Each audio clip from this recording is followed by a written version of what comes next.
அழகான கிராமத்தில் ஒரு பாட்டி இருந்தாள். அவள் ஒவ்வொரு நாளும் மரத்தடியில் உட்கார்ந்து சூடாக வடைகள் சுட்டு விற்று கொண்டிருந்தாள்.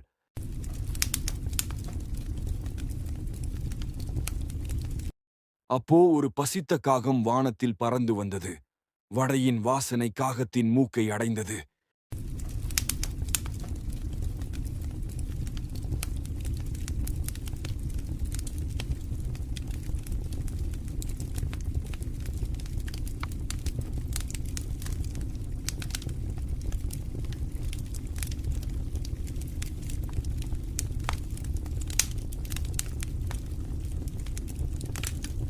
அந்த மரத்தடியில் ஒரு நரி வந்தது.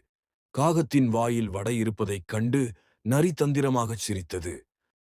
நரி சொன்னது, காக்கா காக்கா, நீ ரொம்ப அழகா இருக்க. உன் குரல் இன்னும் அழகா இருக்கும் போல. எனக்காக ஒரே ஒரு பாட்டு பாடு காக்கா.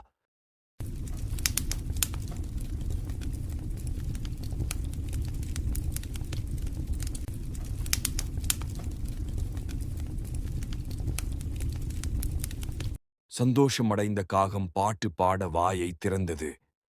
கா கா கா கா கா கா கா கா என்று பாட ஆரம்பித்ததும் வடையோ கீழே விழுந்தது. நரி லபக்கென்று வடையை பிடித்து ஓடிப் போயிற்று. பாவம் காகம் வெட்கத்தோடு பார்த்து கொண்டே இருந்தது. ஏமாற்றின காகம் ஏமாந்து போச்சு. பெருமை பேச நினைத்தால் உண்மையை மறக்காதே என்பதே இதன் நீதி.